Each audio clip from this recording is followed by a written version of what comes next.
We're delighted to be able to bring you the speaker series. It's been some incredibly thought-provoking questions, conversations, dialogue, and maybe even some call to action. And we have the Kiran Nadar Museum to thank for that. They've been our main sponsor for the speaker series. I'd also like to take a moment to thank Birla Opus. It is because of them we've been able to build out this auditorium for 4 days here at the historic Mahalakshmi Racecourse for our speaker events. Getting to today's topic, it's one that's very near and dear to my heart. Last year, 2 years of effort culminated in the Saffron Art Foundation supporting India's entries to the National Museum for Women in the Arts in Washington, D.C. And that is a museum dedicated to supporting only women artists and women in programming. So out of there, we've had many conversations and arrived at the need and the imperative need, I should say, to talk about conflict zones around the world, document what is happening with women, and most importantly, getting the perspective of women artists, in some cases whose voices have been silenced, in others who simply don't have a platform to take that voice to other parts of the world. And finally, really addressing the need of women, children, those without amplified voices to be able to talk about what's been happening. And I think it's important for us, for the very preservation of our culture and our society, to be able to have these conversations. So I'm delighted to make this wonderful beginning. Today's topic is creating through crisis. As we know, women have been historically marginalized. Contributions to society are somewhat neglected.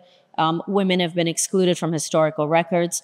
Over time, the systematic exclusion has perpetuated, for other reasons, gender inequality, reinforced societal norms that limit women's aspirations in particular, and therefore impact familial development, impact children as well. This panel will engage women who have been involved in conflict zones.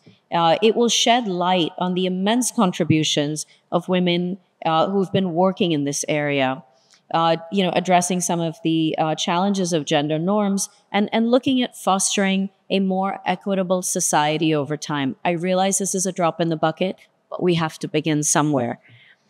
I'm going to just very quickly introduce the amazing women on this panel, and then I'm going to hand off to Nancy Adejania, who's very kindly agreed to moderate this. We have Ita Mehrotra with us today, who's a visual artist, a researcher, an educator based out of New Delhi. Her nonfiction graphic narratives and illustrated text stem really from firsthand work within social movements and unraveling their particular histories. She interrogates modes of visual representation and evidence-making, and is going to talk to us about some of the work she's done. This next artist needs very little introduction, but I'm going to keep it even shorter for her. Shilpa Gupta's artworks probe how people and their experiences are formed by places, objects, and via processes of classification, limitation, and censorship. And our third panelist is Navjot Altaf. She's a transcultural artist whose inventive multimedia work reflects political and aesthetic concerns that have been informed by various ways of working through dialogue. Nancy, welcome, is a Bombay-based cultural theorist and curator. She's curated a number of exhibitions, including 100 Years and Counting, which rescripts K.G. Subramanian's work at Emami, and Woman is As Woman Does at CSMVS, which was a groundbreaking, first ever intergenerational mapping of the works of Indian women artists, Indian filmmakers, and activists against the backdrop of the women's movement in India. And I would like to now invite Nancy to take it away. Thank you.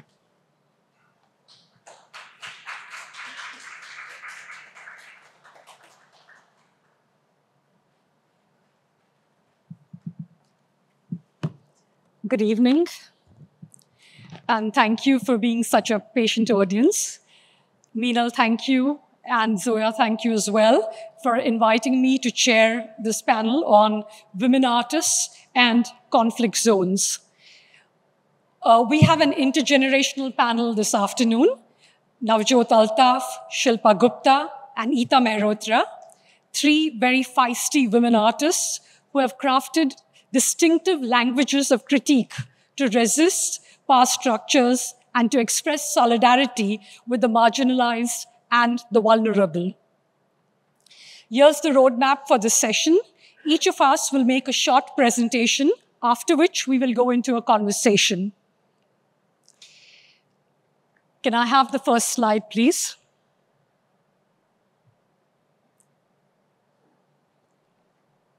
Yeah.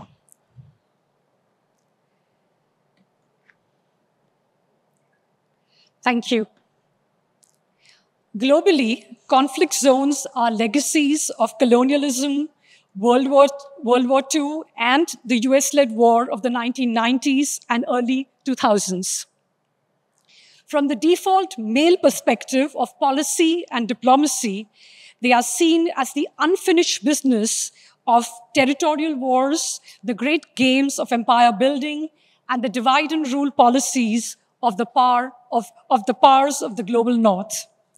Examples of such unfinished business are the situations in Palestine, Israel, North and South Korea, India and Pakistan, Kashmir, the former Yugoslavia, Iraq, Afghanistan, Sudan, Eritrea, and until recently, Northern Ireland. On the screen, we have Ala Yunus's collaborative project, Tin Soldiers. It says instructions for American servicemen in Iraq during World War II. And in this particular collaborative project, Ala Yunus invited artists, curators, even soldiers, filmmakers, and photographers to develop a complex portrait of militarization and its reduction of individuals to instruments of political and economic systems. I showed this work and I also supported the anthology which came out, which is an eponymous anthology which accompanies this particular installation when I co-curated the Gwangju Biennial, and my section was called Logging in and Out of Collectivity.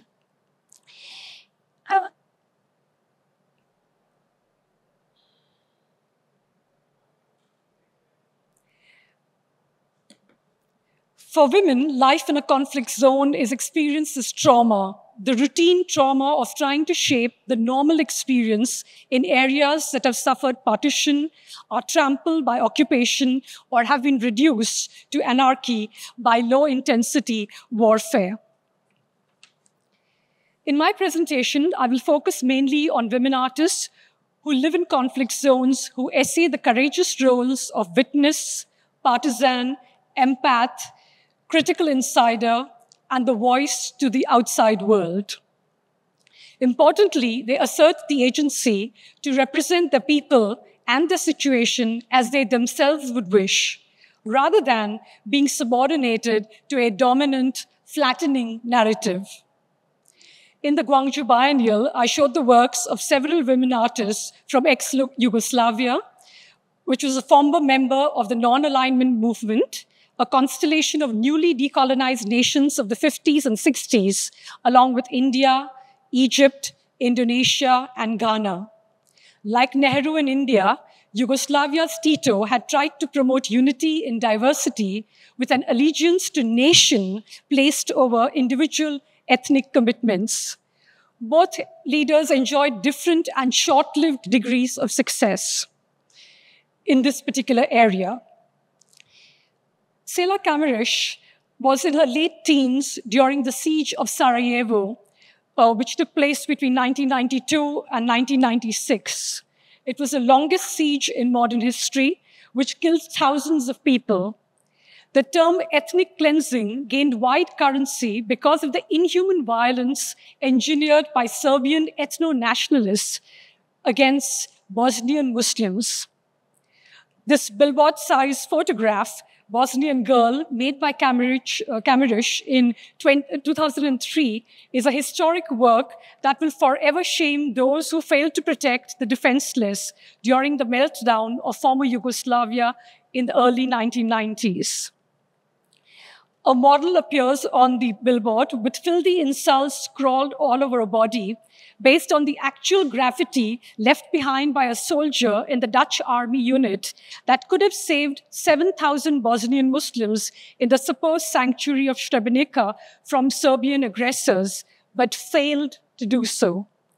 Arguably, the Dutch perceived their duty to a European Christian identity to be higher than the mandate to protect Bosnian Muslims, leading to one of the worst massacres of this tragic Balkan conflict. What makes this work even more compelling is that it is a self-portrait. The artist reflects on the genocidal prejudices against her people and the barbaric reflexes that lead male victors to inscribe their triumphalism on a woman's body, mind, and spirit. May I request you to just put on the video? This is Sela Kemerish's 1,395 Days Without Red. It's a little video excerpt from this film, which was made in... I'll talk about it later.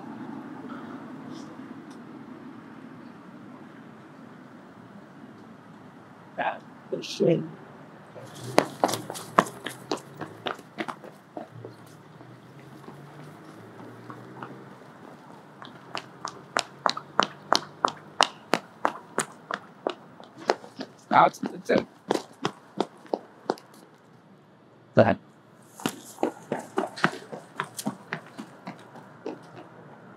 Wasn't it?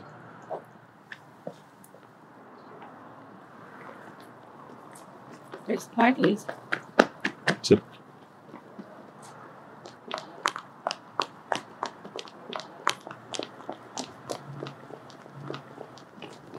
Thanks. Continue. Guitar. Brand new account.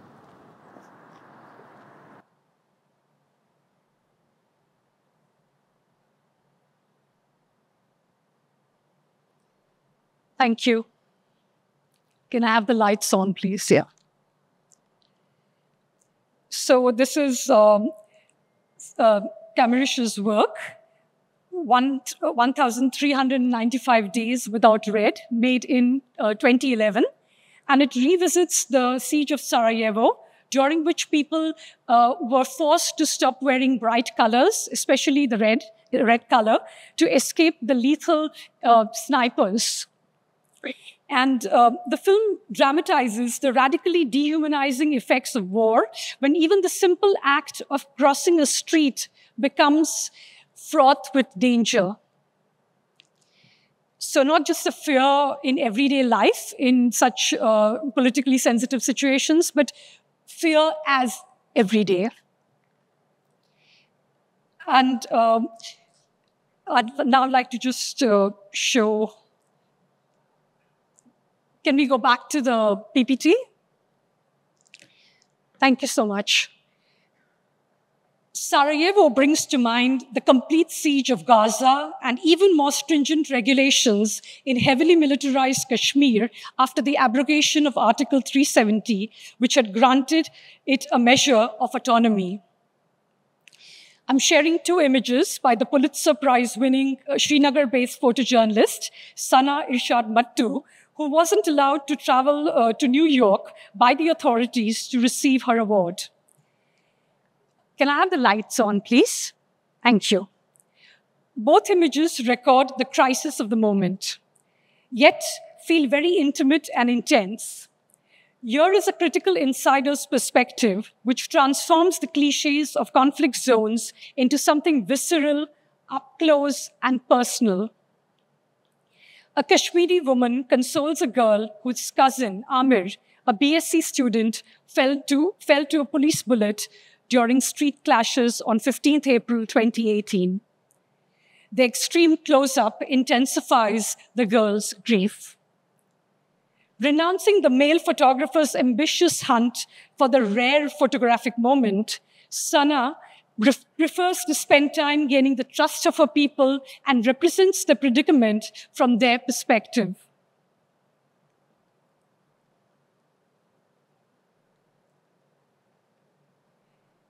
Another extreme close-up by Sana after the abrogation of Article 370 in Kashmir in 2019. We view the speechless city through a piece of shattered glass.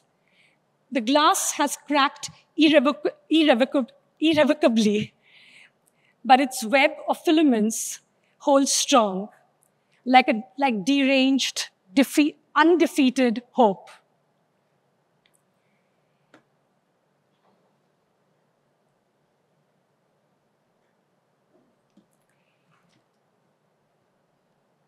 Dispossession and derangement are permanent conditions in regions like Kashmir or Palestine. I'd like to end with the Palestinian author Adania Shibli's novel, Minor Detail, which revisits the rape and murder of a Bedouin girl by Israeli soldiers in the Negev desert in 1949, a year after the Nakba, an ethnic cleansing of Palestinians. You can hear the silent howl rising from the Bedouin girl's unconscious body as it is jostled by the rhythmic, violating movements of the Israeli soldiers. There's one detail that I can't get out of my mind. After the girl is raped, one of the soldiers gives the girl his shorts to wear. Just before she's shot and buried in the sand, he asks for his shorts back. As she falls in the sand, Adania writes, and I quote, "The afternoon sunlight gathered on her naked bottom, itself the color of sand." Close quote. Thank you. So before I start, I'd like to thank Nancy, Meenal, and Zoe. Yeah? So before I start, I'd like to thank Nancy, Zoya, and Meenal inviting me for this session. And as we have limited time for presentation, I'm just going to read few points I have jotted down and then show extracts from one of my video, Soul, Breath, Wind, because I want, the points I want to raise is through the people who are speaking in the video, and later discuss it during the discussion. Soul, Breath, Wind, which has evolved from a long-term research and interaction with the individuals and the indigenous communities in the conflict zones of southern and northern central parts of Chhattisgarh, are not only facing the violence of development procedures like accusation of their fertile land, loss of riparian rights and rights to conserve forests, loss of livelihood from forest produce, which has destroyed village and rural economy, and displacement from the locations they have been living since centuries, but they are also facing the state violence in response to their dissent and due to ongoing in response to their dissent due to ongoing conflict between left extremists and the state. To understand the present causes of conflicts, I will mention in short that resistance has been going on in tribal areas since the times of princely and British colonial rule, because the policies imposed by the British in order to capitalize on the valuable deposits of iron, minerals, and other forest produce like salwood, rubber, tendu leaves, the business houses were given, which are called corporations, were given monopolies on the use of forests, not very different from the present policies. Whereas the Adivasis had to pay the fee for collecting forest produce or grazing their cattle, which started causing resentment in Adivasi communities in the early 20th century. According to my reading, research, and experiences and talking to people in last 25 years in the areas mentioned above, despite the Forest Rights Act, that is FRA in 2026, and Panchayat Extensions to Scheduled Areas Act, PISA, in 1996, about which actually the people will speak. Speak about in the video.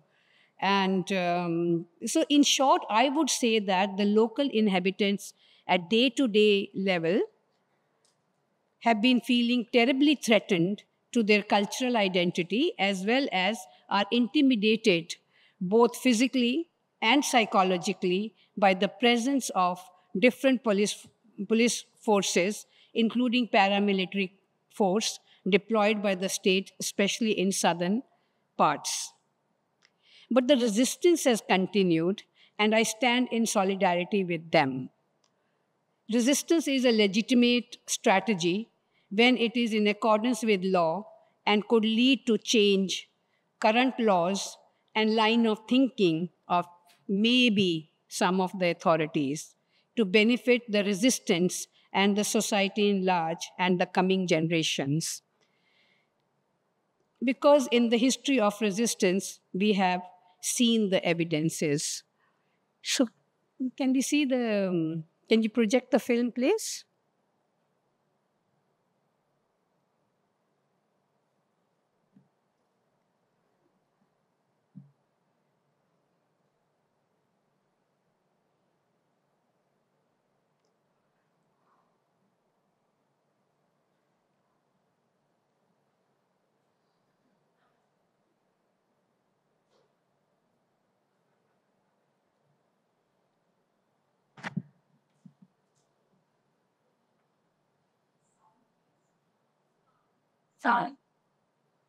देना है और हमको पैसे रंगवाना है, लड़वाना है गांव को। जब से आया है जिंदाल और डर डर के जी रहे हैं, जैसे रमेश अग्रवाल को मार दिया, हमको भी कभी मार देगा, जाते रहेंगे ट्रक में दबा देगा, ये सब हो रहा है। जब जिंदाल आया तो हमारा मासिक टेंशन ठीक था। उसके बाद 5 जनवरी 2008 को जब लाठीचार्ज किया, उस समय से हमारा 3 केस चल रहा है। पहले हम कभी भी केस 20 साल के लोग बाद जो है एक भी केस नहीं जाता था, लेकिन अब तो घर घर में पेशी चल चालू हो गया। इसलिए हम जिंदाल को जमीन देना ही नहीं चाहते हैं, न कभी देंगे। नेता मैं गरीब नहीं हूँ, क्योंकि मेरा 22 एकड़ है, तो जबरदस्ती गरीब बना रहा है वो। उनको कुर्सी बचाना है, जिंदाल को कोयला लेना है और हमको पैसे रंगवाना है, लड़वाना है गांव को। जब से आया है जिंदाल और डर डर के जी रहे हैं, जैसे रमेश अग्रवाल को मार दिया, हमको भी कभी मार देगा, जाते रहेंगे ट्रक में दबा देगा, ये सब हो रहा है। जब जिंदाल आया तो हमारा मासिक टेंशन ठीक था। उसके बाद 5 जनवरी 2008 को जब लाठीचार्ज किया, उस समय से हमारा 3 केस चल रहा है। पहले हम कभी भी केस 20 साल के लोग बाद जो है एक भी केस नहीं जाता था, लेकिन अब तो घर घर में पेशी चल चालू हो गया। इसलिए हम जिंदाल को जमीन देना ही नहीं चाहते हैं, न कभी देंगे। नेता लोग, वो लोग कुर्सी के पद में सबको लड़वा रहे हैं। हम हमारा जमीन लेंगे तो हम क्या करेंगे? हमारा भूखे मरेंगे तो हम फिर नक्सलाइट बनेंगे कि नहीं? क्यागो तो हम वहाँ डोरी बीन के बढ़िया जियत खात रहें, केंदू में वहाँ बिनत रहें, केंदू पान तोड़त रहें, चार तोड़त रहें, सब चीज करत रहें। उनमें हमरा अच्छा रही, हमार धान भी अच्छा होत रही। अभी धान में भी परेशानी है, धान भी नहीं होते ये कंपनी के आए में, कोई हमारा अभी सुविधा नहीं है, भारी तकलीफ है। और अभी तो महा दुख होगी से सूत कूटा था, खखारा था, कोयला निकला थे, इसे है तो हमारा तकलीफ है। अभी कोई हमारा सुख नहीं है कि ये कंपनी आए है तो सब चीज बीमारी होते हो में, ये सांस बीमारी होते, दम्बा बीमारी होते, ओ कचू खेती बाड़ी में वहाँ डोरी कचू फूलत फरत नहीं है, सब कोयला में हो जाते, कुछ नहीं होते। अभी वो समर्थन करा थे कि फलना जगह में कोयला है, वो है कि वाला समर्थन करा थे, तो हम लोग दे नहीं भाई। हम किसान, हमार जमीन हमन खोनबो, हमन राइटी डबल देबो कर, हम देना नहीं है। हमला जमीन ला हमरा दे तो हमन खोनबो, हमन कमाबो। वो तो 4 दिन रखा थे, आज नौकरी ले ले का ले निकाल दे थे, ओइला नौकरी के ही का। कोरबा शहर जो देश के पावर हब के रूप में जाना जाता है, जहाँ पर करीब 7000 मेगावाट की बिजली प्रोडक्शन हो रही है, अभी 5 पावर प्लांट अंडर कंस्ट्रक्शन है। उस जिले के 80 गांवों पे लाइट नहीं है। कारण क्योंकि उन 80 गांवों पे फॉरेस्ट डिपार्टमेंट खंबे गाड़ने के लिए फॉरेस्ट में एनओसी नहीं दे रही है। क्योंकि फॉरेस्ट बर्बाद हो जाएगा। और उसी जिले के 25,000 हेक्टेयर पे फॉरेस्ट क्लियरेंस का प्रोसेस चल रहा माइनिंग के लिए प्राइवेट सेक्टर से, तब फॉरेस्ट नहीं होगा। ये दोहरी, लेकिन उस क्षेत्र में 1000 किलोमीटर की लाइन बिछेगी रेलवे, तब फॉरेस्ट बर्बाद नहीं होगा। 10 कैप्टिव कोल माइंस आएंगे जिसमें 27,000 हेक्टेयर डेंस फॉरेस्ट साल का इस देश का सबसे बेस्ट फॉरेस्ट बर्बाद होगा, वहां पर जंगल बर्बाद नहीं होगा।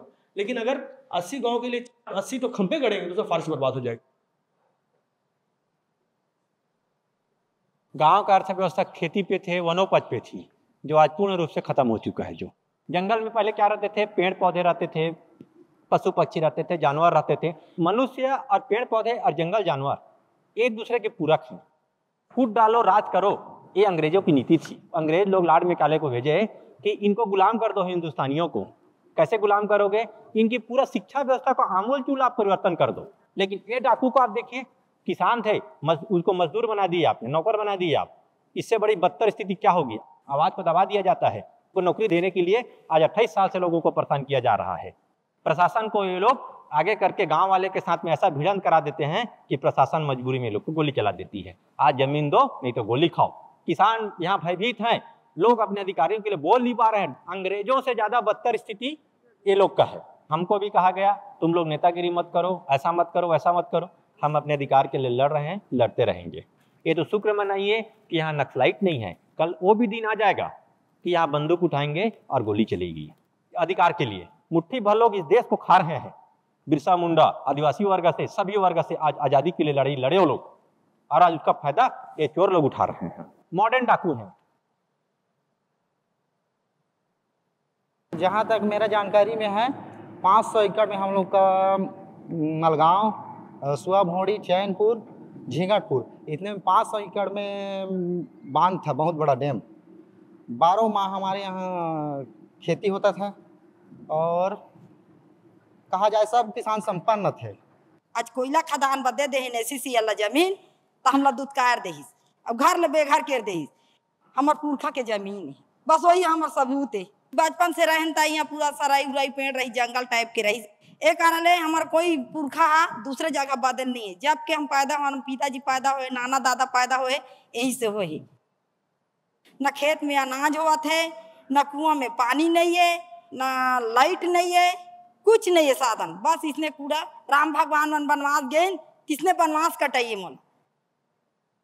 बड़े बड़े नेता है ताए एक गांव में बरकुटा में इतना हादसा हो, चलो तो देखें गवी के आदिवासी हैं कि का हाल है के बड़े बड़े नेता हैं, कोई देखे बारात तक नहीं है हमला। वो नेता मन अपन स्वार्थ के लिए आखिरी डेट है। वे में क्या होने वाला है? में ना पानी मिले, ना तो चावल मिले, ना कोई ऐसा से जीवन मिले। बस आखिरी है, पूरा धरती के करेजा ला निकाल डारिस, अब आखिरी जीवन है। अब तो नवीन जंजाल जबकि दिन थे आए थे ने, उसके दिन थे पूरा बर्बाद कर दिया। जैसे रावण जैसे पहला है यहाँ घुसा है। लोगों को जबरिया हटाने की कोशिश होगी, कानून को दरकिनार करके उनकी जमीन लेने की कोशिश होगी, तो उसका विरोध होगा, संगठित विरोध होगा। कई इलाकों में हो रहा है। 8-10 वर्षों का इतिहास उठा के देखेंगे बस्तर का, तो अब जैसे सलवा जुड़ूम चला, उसी बीच में टाटा का ये कोशिश हुआ 10 गांव में स्टील प्लांट लगाने का। उसी दरमियान एसआर कंपनी दंतेवाड़ा के धुरली, भांसी, गमावाड़ा और कमेली, इन गाँव में स्टील प्लांट लगाने की कोशिश हुई। इसी यानी ये सब तीनों मुद्दे सलवा जुड़ूम, टाटा और एसआर के खिलाफ एक बहुत बड़ी ये जगदलपुर में एक रैली हुई थी। ये 5 नवंबर 2007 की बात है। उससे सरकार थोड़ा पीछे हटी। जो हकीकत है, सलवा जुड़ूम का जो किंग टाइम था करीब 2-2.5 साल, बहुत ज़्यादा। तो वो 2-2.5 सालों में ये जो 5वीं अनुसूची के भीतर जो सबसे प्रमुख प्रावधान है, आदिम जाति मंत्रणा परिषद, जिसको करीब समकक्ष विधानसभा का अधिकार है। आदिवासी इलाकों में कोई भी कानून या नीति बनता है तो सबसे पहले वहाँ पारित होता है advisory council, TSC, tribal advisory council में। ये 5वीं अनुसूची का सबसे प्रथम प्रावधान है। ये 2 साल तक मीटिंग ही नहीं हुई। संवैधानिक रूप से 2 साल, 1 साल में आपको दो बैठकें करनी चाहिए, और इस बारे में कोई चर्चा ही नहीं हुई। जुड़ूम का, ये का, वो का, क्या है ये तमाशा तो है। अब बाकी पेशा का क्या हुआ और क्या हुआ उसको तो छोड़िए। चंदे तो वो वारंटियां जो नक्सलियों ने बनाई थी, एक गलत तस्वीर फोर्स के लोगों का पेश किया था कि ये कैरेक्टर के गंदे होते हैं, ये आपके सभ्यता और संस्कृति के संरक्षक नहीं हैं बल्कि नाशक हैं, बुजुर्गों की इज्जत नहीं करते, महिलाओं की इज्जत नहीं करते। जब हमारे व्यवहार और किरदार जब उनके पे प्रैक्टिकली छाप छोड़ा है तो उन्होंने महसूस किया ये तो भ्रांतियाँ थी, ये लोग तो बड़े नेक हैं, अच्छे हैं। रादर अभी ये कहना शुरू कर दिए हैं कि सर आप लोग आते हैं, आप लोग यहाँ परमानेंटली रहिए। आज बड़े पैमाने पे सरेंडर हुआ है। कोंडा गांव में पूरे बस्तर में सबसे ज़्यादा सरेंडर हुआ है। सलवा जुडुम जैसी चीज़ें तो नहीं होनी चाहिए, बिल्कुल। पुलिस मतलब सरकार का चेहरा है, पुलिस सरकार का वो नुमाइंदा है जो सरकार क्या नाम उसके जरिए उनका नेचर दिखता है सरकार का। जो भी आदिवासियों के पक्ष में प्रावधान बने हैं उसका कहाँ लागू हो रहा है।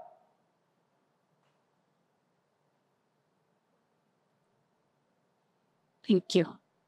So we can take up the questions during discussion.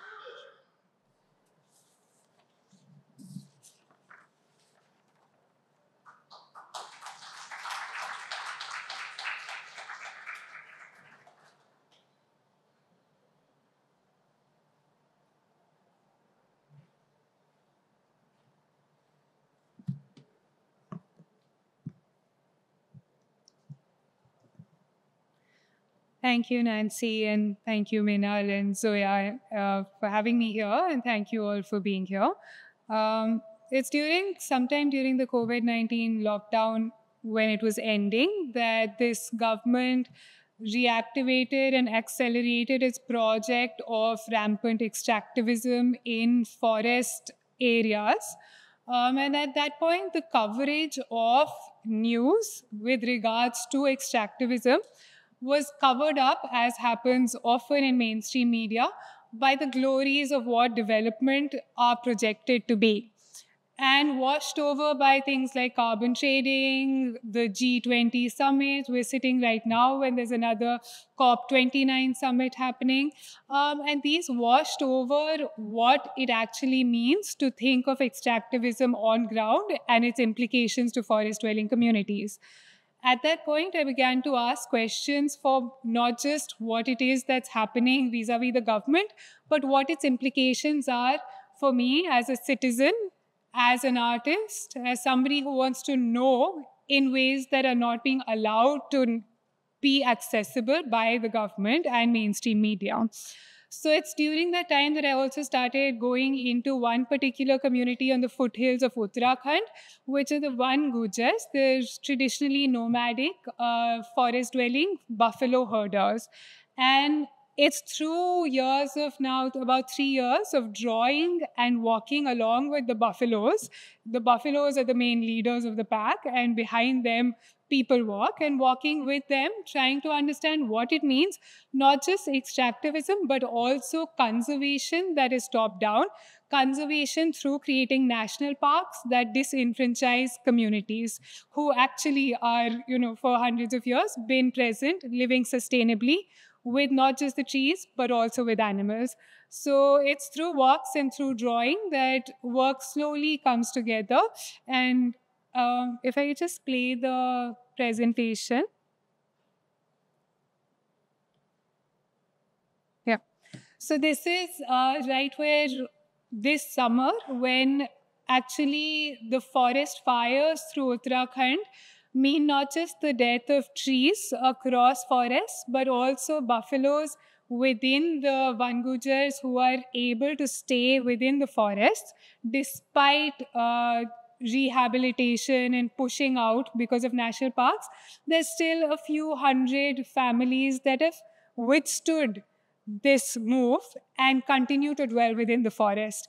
But when forest fires rage through, trees perish, of course, but with that buffaloes, with that hay that has been collected and stored over the year, and it all comes down to ashes. So this summer, right as I was closing the work on a long journey of walking and drawing, a lot of being there meant looking at dead carcasses of buffaloes that had perished along with the trees.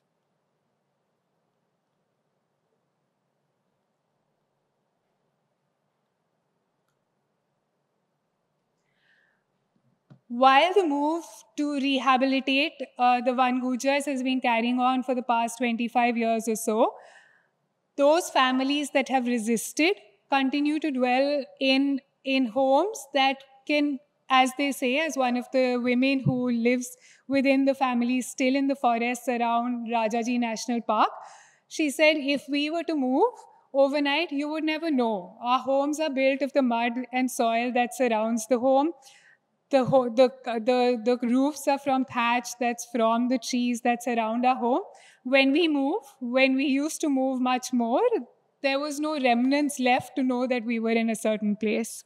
So within the homes of the Van Gujars, the windows, the gaps between the ceiling and the walls, those are as important as the built structure. You are always invited to look beyond the home. The home, inside of the home, there's actually spaces where sparrows come to nest.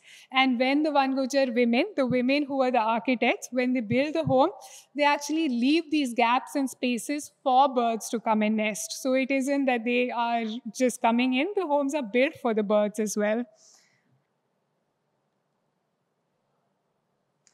Within that, there are a lot of the elephants, the tigers from around actually are constantly coming, and over the years, the Van Gujars actually think of the fact that a few of the buffaloes will go away with the tigers as food. This is not what fear and threat comes from.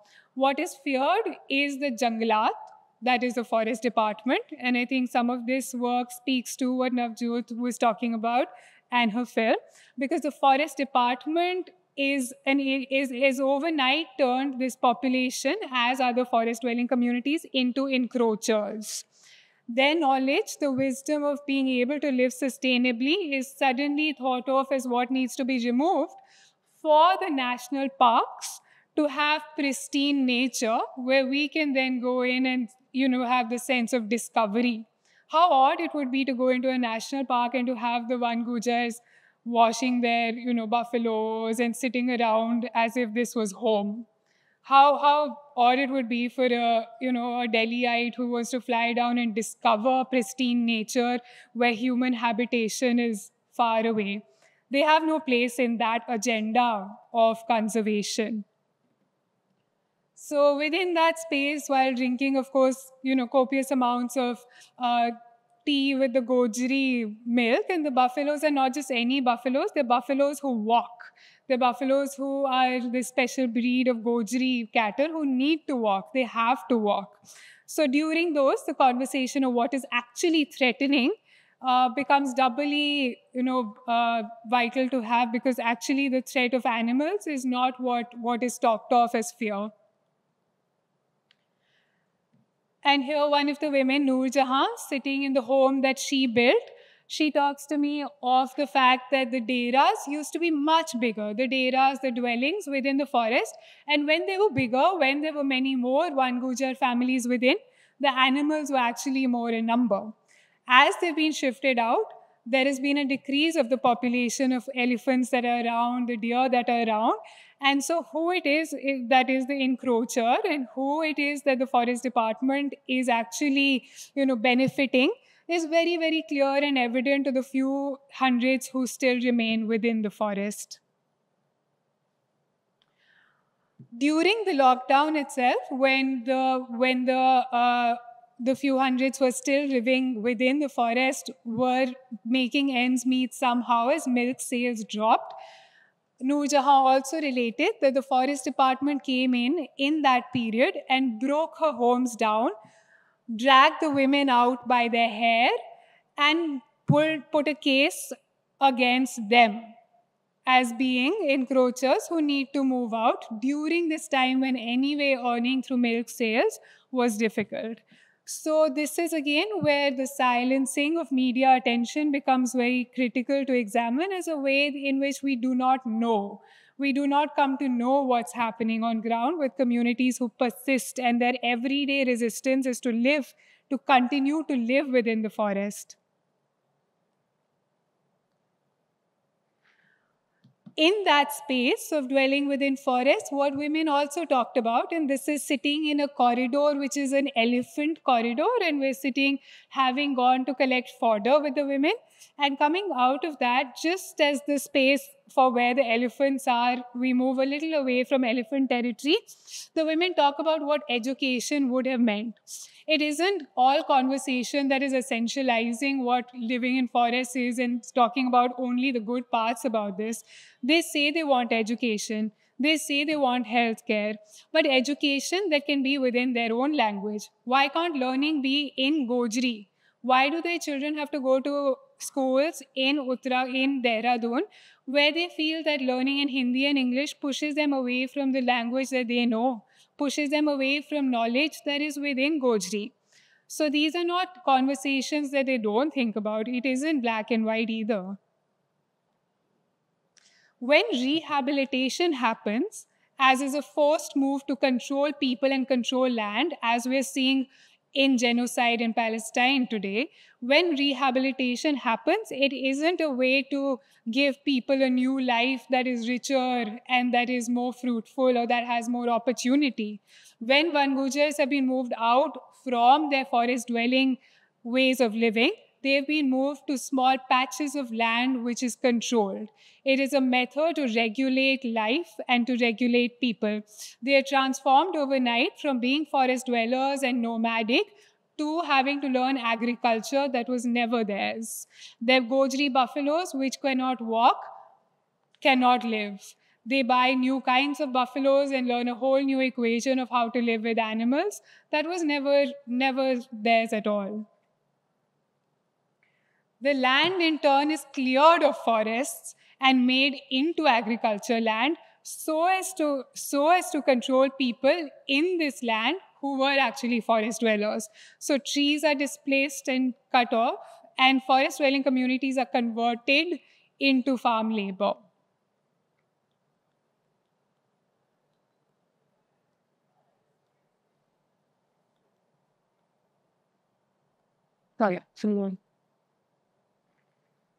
Overnight, they have to learn to be able to persist in a completely different form of life that was never part of a community that lived with forests. So I'm going to close here and we'll discuss this more over the conversation. We'll just leave this up of Shaheen Bagh. Yeah. So from a very different process, which doesn't look at crisis of conflict with forest departments, having spent the time before lockdown with women who created the first kind of rupture to this nationalistic fascist state, the Shaheen Bagh movement in Delhi was entire rupture of how we navigate the city, public space, and how to express dissent. During that time, again, it was drawing. That was my method of sitting with people, sitting with young women who were part of the protest, as well as the dadis and nanis, and moving into conversations of why they're there, what do nights after nights being in the cold in Delhi, bitter cold, what does it feel like? What does it mean to home, to change home from, the lived space of a drawing room, for home to actually be a protest site? While the movement grew, it also ended with riots in Delhi, a kind of forced riot which was between the police also behaving the way the government wanted, not controlling the riot at all. And we still have, as we speak, there's still people imprisoned in jail from Northeast Delhi who were imprisoned wrongfully after these riots. Yeah, I think we'll end here. Thanks.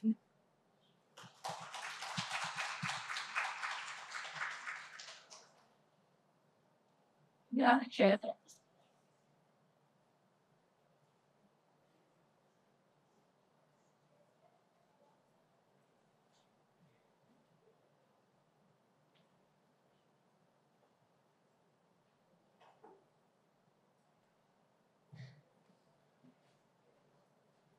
Yeah, bye.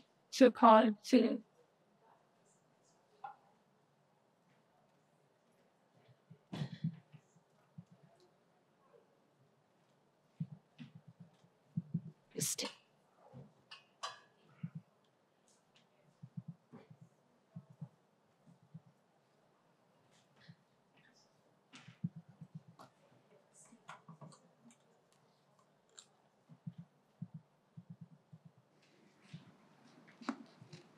Yeah. Thank you so much. Thank you once again for being so patient and listening to our presentations. It would be nice to now have a little conversation from the themes that have emerged from our individual perspectives. And I just want to say once again how delighted I am to be in conversation with all of you. Our paths have intersected. Of course, I've written extensively on Shilpa's work, on Navjot's work. I've curated Navjot's retrospective at the NGMA, which was titled The Earth's Heart Torn Out, which is basically a quote from Soul Breath Wind, the film that Navjot showed us. And it's a quote which is actually from the section of the film where Nirupama, the farmer, talks about how the government and the forest department and the corporate bodies have plundered their resources and displaced them.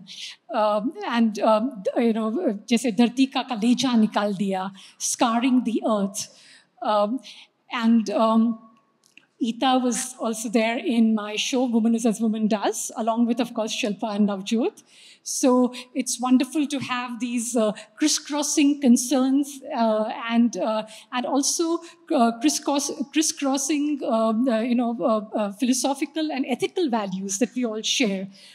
Because when I was at FTI, I made the film Khichdi Ek Khoj, which was in the forest belt of Melghat in Maharashtra, and much of what Navjot and Ita, what you were showing through your presentations is something that I also included in my film in terms of the question of people's rights, especially people's rights in fragile ecologies. How do we calibrate this relationship between self and the other?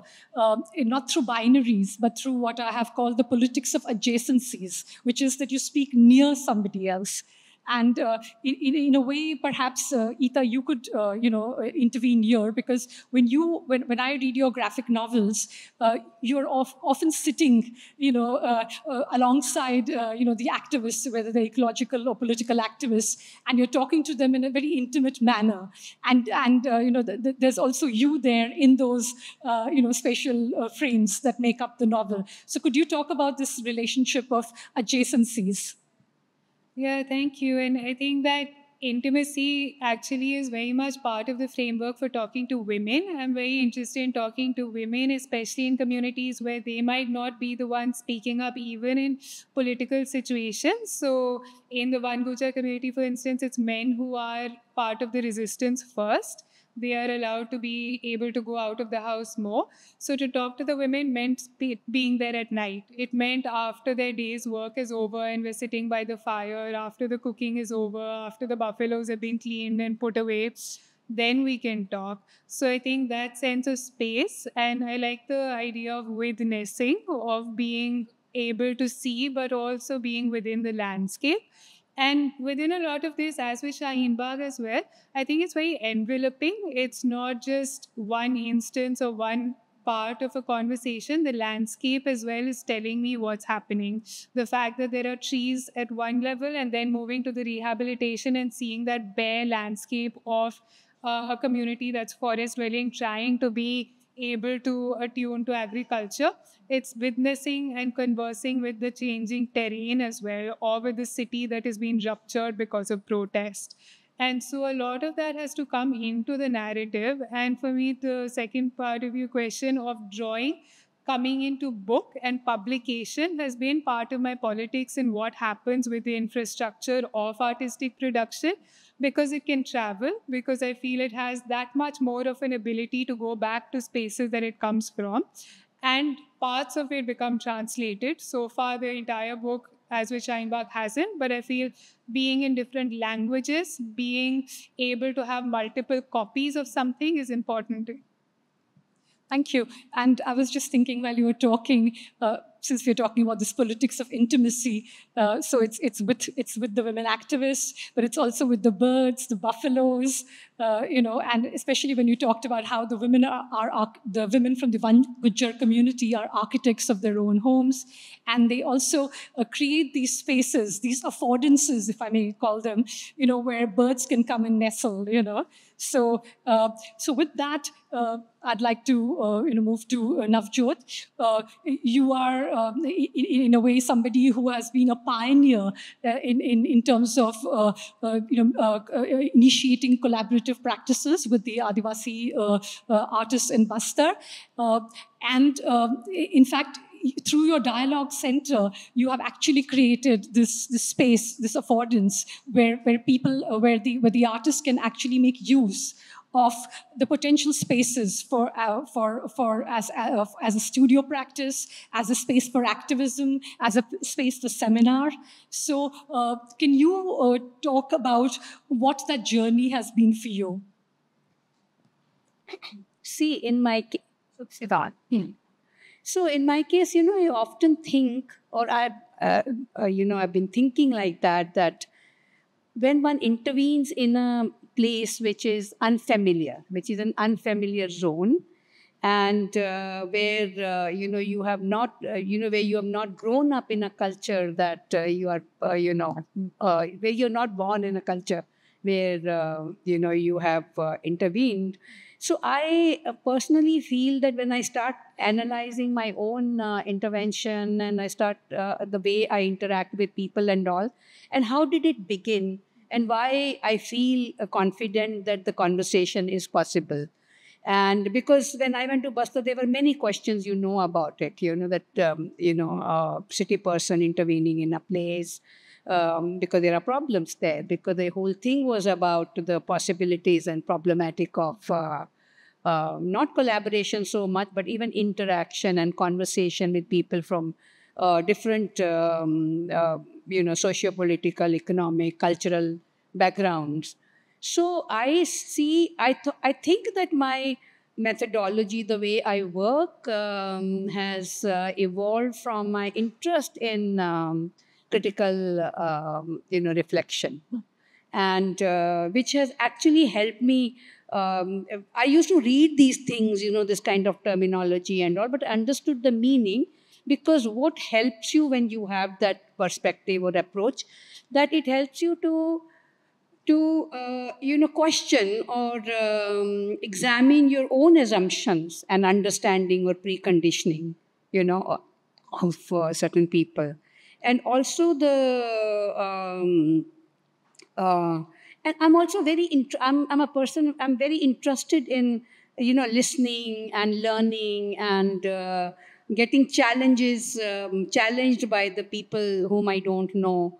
It's not that, you are foolish that you get challenged, but then where it takes you to. And then the whole process also, then I feel that raises questions like the kind of aesthetics, which as an artist I'm also interested in. Not only the process that you meet people and then you make something out of it, but I'm also interested in, because we talk so much about aesthetics, so what kind of aesthetics, which evolve from, the collaborations or from participatory works, and what kind of politics is embedded in that kind of aesthetics. So these are also some of the some of the areas that I am interested in. And then also working with people, I'm very interested, because my earlier films, there's an example I want to give, like my in Testimony film, which is seen a very successful effort of going to a place and making that video, but I took it back. That's also my strategy, that I always take back to the outcome of whatever I have done, especially when I have spent their time, people have given me their time, they've allowed me to enter their space. Who am I? I'm an ordinary person who goes, and so I always take back what is the outcome. So when I took my work to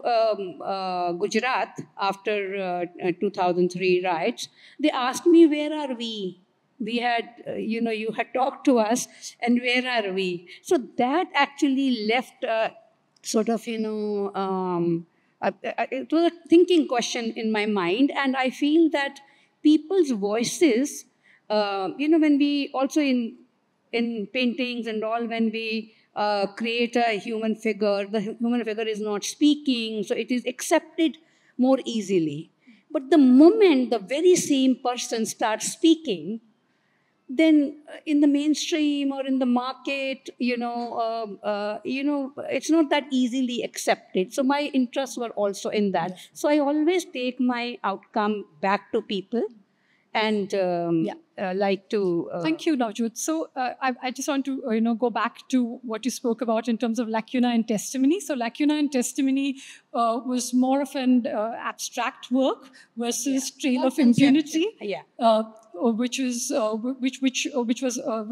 basically more documentary in its nature, where so in lacuna and testimony, it was abstract, conceptual. You had all these windows with archival material of political atrocities opening up onto a sea.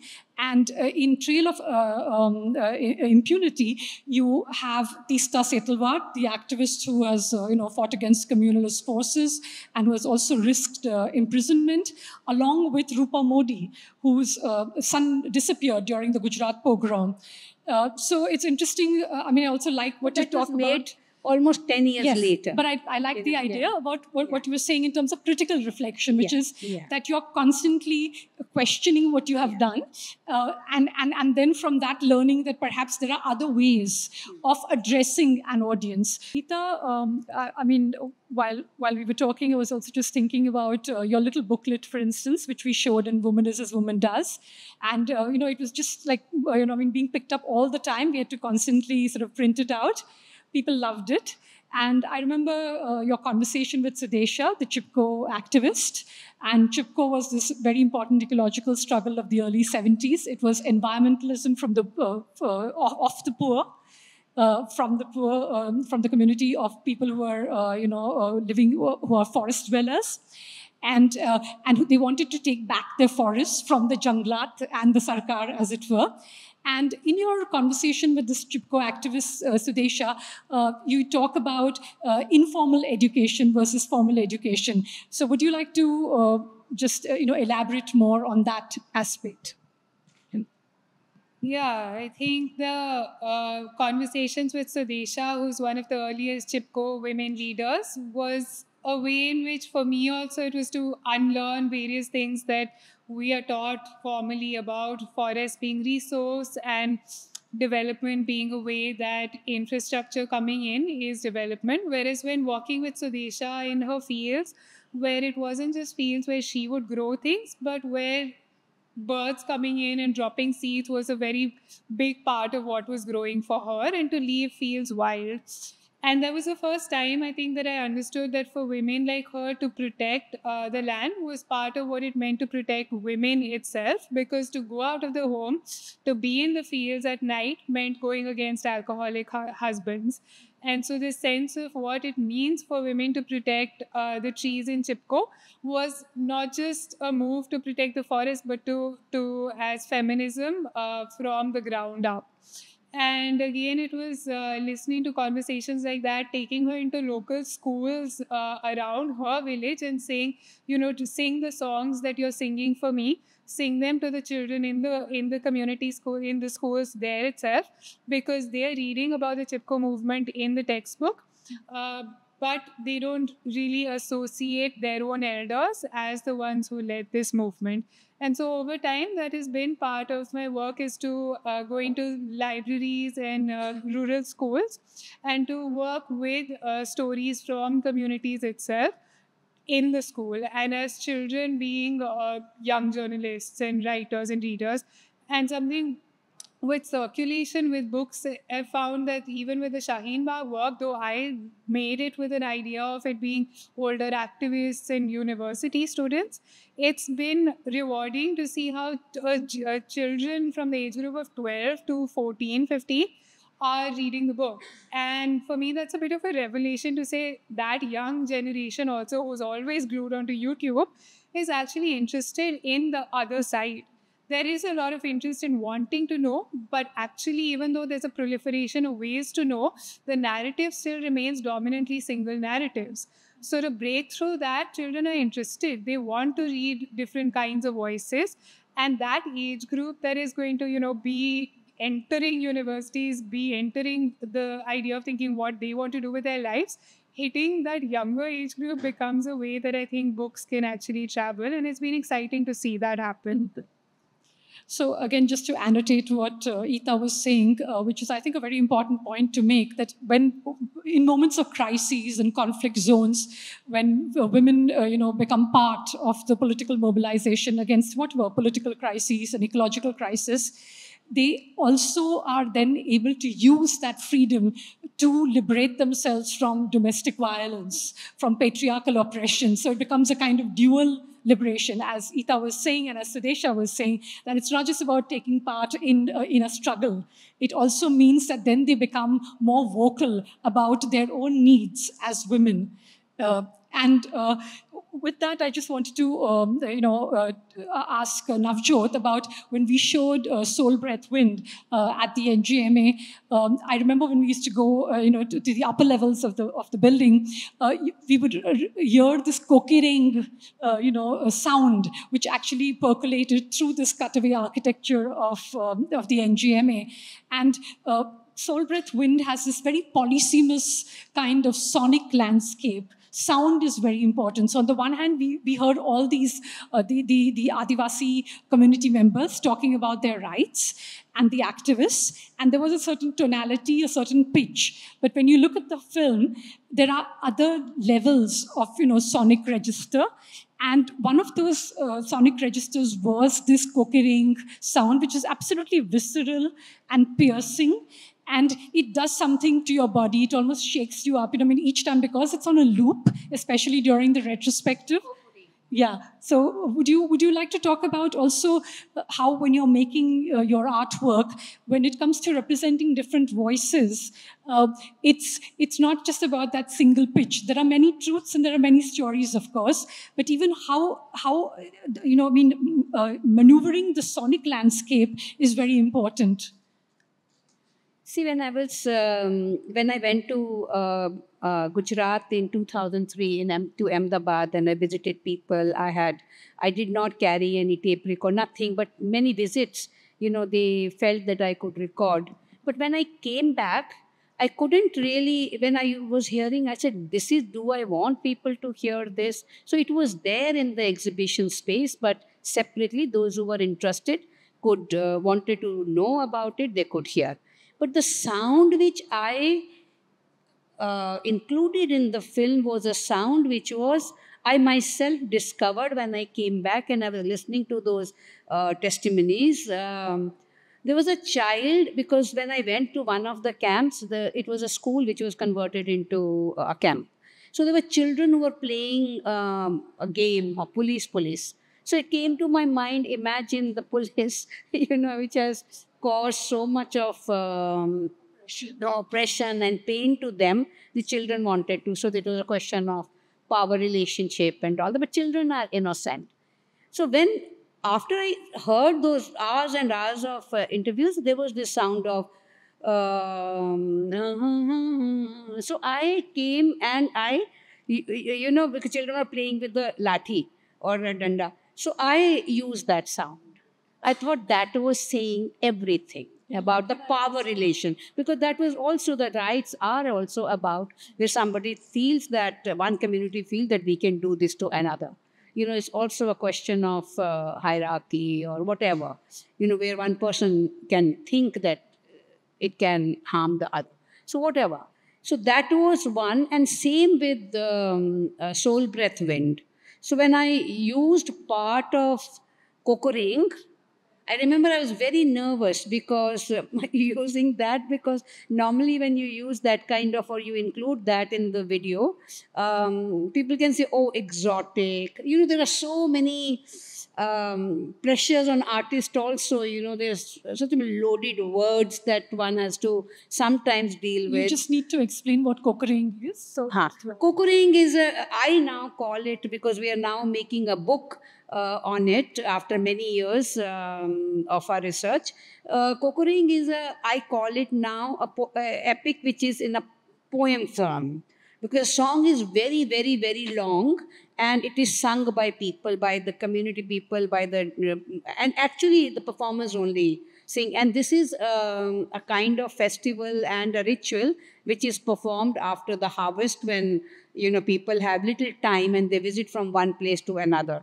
So in that, because the poem is so long, so which part to take? But then there's also, like, when we say la la la la la, so there is this that kind of sound. But it is quite, I think it's quite eerie also in many ways. But then I also thought that these people, now when I understand it better, because now I'm working with Adivasi scholars, who sang those songs for me and all that, because it's not only the celebration, but it is also, the whole festival is about remembering their ancestors, and also they're also talking about death and life, and about plants and forests and everything. So because they believe that life is, they're part of larger, landscape, they're part of nature and not outside it. And that has also intrigued me a lot. In fact, sometimes, exactly as you said, it also has this very eerie effect. So it feels almost like a primal scream at times, and it changes. Because when you take a sound out of context, then it has very different associations. Ita, since we had this little private discussion just before these presentations, would you like to also talk about, the lives of Devangana Kalita and Natasha Narwal after coming out from prison? And these are the Pinchra Toad activists, and they were charged with the anti-terrorism law. So could you talk about, their lives after imprisonment and bail, and the difficulties of living in a society where you are heavily surveilled? Yeah, I think it's just conversation with Natasha that I can bring up. There's a lot of things that I also really need to learn and know, and I just to learn what the struggle is of people who are out on bail but are not really being able to work. And this is not just them, it's many people who are political prisoners who are then out of prison, and that feels like a big victory. But once you're out, you're actually going to court for many days. So there's also Safura, there's many people who are caught in the occupation of the state, trying to, go to court like many days in the week. Hearings are not, there's no schedule to it. So you're still caught in that system, and nor can a lot of political prisoners who are out, they can't really go back to doing the kind of radical work that was there, because there is a sort of, threat that is always looming on people. So there is an active silencing of an entire, population who was speaking up and was at the forefront of organized political dissent. They may not be in prison, but there is still an active silencing because you are caught in the system for years on end. And there's artists, musicians on the left who are also caught similarly. So it's a really large population, and it is there is no active vocabulary to even discuss what this extended waiting for justice looks like. So that's a conversation I've been having with a few of these people, including once with Natasha, of like, how do you visualize this years of waiting for justice, not just inside prison, but outside, caught in the system. And there's a beautiful text by Devangana and Natasha in this book where they ask about Akash kahan se aata hai. This is a child who was born in prison and who's never seen a sky full of stars, who's never had a walk in the park. And the title of that particular essay is Akash kahan se aata hai, Akash apne ghar se aata hai. So with those words, I'd like to perhaps say thank you to all my artists and to this lovely audience which has been so patient. And I do hope that Omar Khalid, will be able to come out of prison and live a life of dignity. And along with Omar Khalid, all the other political prisoners as well. So with that hope and that sense of unvanquished, undefeated hope, deranged hope, I'd like to say thank you.